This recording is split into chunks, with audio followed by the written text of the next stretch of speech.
Me duhet të bëj dhe ky vend ka miratuar një ligj të posaçëm që njihet si ligji i dekriminalizimit, sipas cilit personat e dënuar brenda dhe jashtë vendit duhet të deklarojnë dënimet. Vetë SPAK ka marrë pandehur dhe më pas gjykata i ka dënuar disa zyrtarë që kishin fshehur dënimin. Kujtoj Kreshnik Hajdarën, kryetari i bashkiakut në Koçovës, Qelim Ismailën, të Mallakastras e tjerë. Detyrimin për deklaruar kanë dhe gjyqtarët, por gjyqtarja e posaçme Irena Gjoka, Shpata Maneku, edhe pse sipas dokumenteve shtetërore të shtetit grek të bëra publike prej më shumë se një viti tashmë, rezulton e dënuar në Greqi, fakt të cilin ajo nuk e ka deklaruar as gjatë procesit të vettingut dhe as në formularin e dekriminalizimit, por ajo vazhdon të punojë si gjyqtare.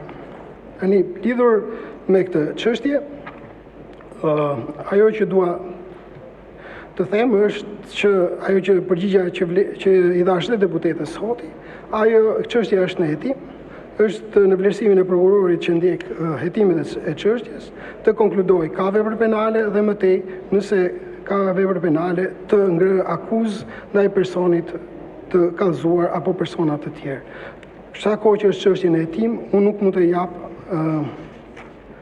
asnjë shpjegim apo informacion tjetër. Tjetër është që atyre ditëve ka dalë në sipërfaqe skandali i aeroportit Vlorës, ku të dhënat tronditëse tregojnë që kemi të bëjmë me një garë fiktive me kompani që janë përdorur vetëm për të plotësuar kriteret dhe më pas janë tërhequr me miratimin po të vetë qeverisë. Ju keni deklaruar se keni një hetim mbi aeroportin e Vlorës. Pyetja ime është, pyetja e zotit Kolliçi. Çfarë duhet të ndodhë më shumë që të arrestohet zëvendës kryeministre Belinda Balluku, e cila rezulton që ka firmosur miratimin për tërheqjen e kompanisë fiktive turke, ndërkohë që ajo kompani ishte e vetmja që plotësonte kriteret e garës koncesionare. Dhe kompania në një investim që sjell miliona euro fitim në një vit ka shitur gati gjysmën e aksioneve. Skema 5D e implikuar nga Rion Veliaj duket se nuk kanë qenë izoluar vetëm në Bashkinë e Tiranës. E njëjta skemë, por kësa herë 5B rezulton që dhe jetë aplikuar dhe në Ministrinë e Infrastrukturës dhe Energjisë që drejtohet nga Belinda Balluku, ku drejtorët e saj edhe pyetja është, a keni ju ndonjë hetim për skemën 5B të Belinda Balluku dhe drejtorëve të saj? Tani, unë nuk mund të jap lidhur ju përmendët aeroportin e Vlorës dhe disa çështje të tjera, unë nuk mund të jap shpjegime apo informacione për çështjet e cilat janë në fazën e hetimit paraprak.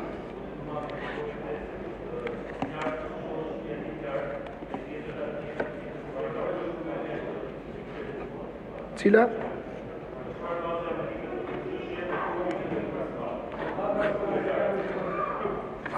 Kjo.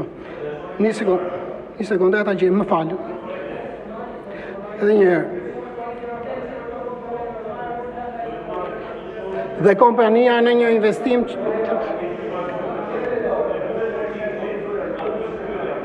dhe kompania tani ju lutem qetësi. Tani ja ta mbaroj. Dhe kompania në një investim që sjell miliona euro fitim në një vit, ka shitur gati gjysmën e aksioneve, 40% vetëm për 1450 euro. 4450 tash thonë. Në çfarë faze janë hetimet për këtë çështje? Dhe kur pritet veproj SPAK, dhe unë thash, çështja, sepse çështja kjo ishte aeroporti i Vlorës, çështja thash është fazën e hetimit, nuk mund të jap më asnjë informacion. Faqe që nuk ta lexova 4450 euro. Po çështja kjo ishte, pyetja kjo ishte, çfarë faze janë hetimet? Unë ju thash. Po çështja e zotit tani unë po e përgjigjem pyetjeve e zotit Kolliçi. Zoti Kolliçi, çështja është në fazën e hetimit paraprak. Po. Një pyetje tjetër është një nga institucionet që sipas kushtetutës mund të kontrollojë punën e SPAK apo të GKK-s, gjykata kushtetuese. Dhe shumë çështje që janë hetuar nga ju apo gjykuar nga GKO kanë përfunduar në gjykatën kushtetuese.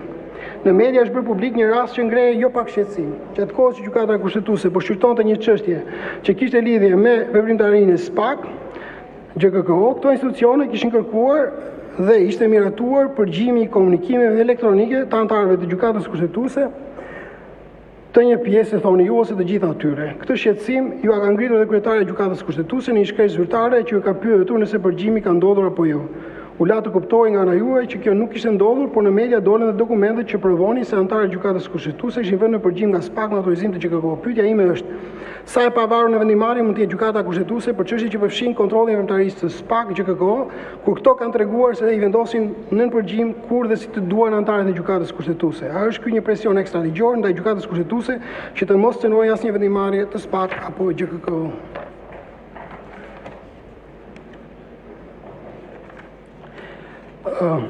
Atëherë, prokuroria e posaçme nuk ka jurisdiksion dhe kompetencë që të vlerësojë apo të kontrollojë vendimet e gjyqtarëve në çështje konkrete. Si vendimet e gjykatave të zakonshme, ashtu dhe vendimet e gjykatës kushtetuese. Bazuar kjo në parashikimet e nënën 126-137 të kushtetutës, si dhe vendimit në 11 datë 2/4/2008 të gjykatës kushtetuese. Nga ana tjetër, ju bëjmë me dije se prokuroria e posaçme, bazuar në nënën 148 dhe 148 të kushtetutës, si dhe nënën 24, 75A dhe 277 e vijus të kodit të procedurës penale, ka jurisdiksionin dhe kompetencën që të ushtrojë ndjenjën penale për sjelljet jashtëgjyqësore të gjyqtarëve të çdo niveli, nëse ekzistojnë dyshime se mundet të jetë kryer vepra penale korrupsioni pasiv i gjyqtarëve, prokurorëve dhe funksionarëve të tjerë të organeve të drejtësisë të parashikuar nga nënën 319 kodit penal, apo çdo vepër penale tjetër që mundet të jetë kryer nga persona që përfshihen në rrethin e subjekteve të parashikuar në nënën 75A shkronja C të kodit të procedurës penale.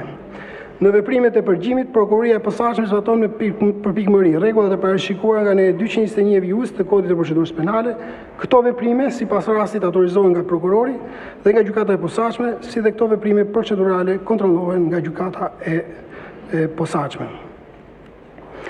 Kjo ishte përgjigja ime, zoti Klliçi. Paruam edhe me zotin Klliçi.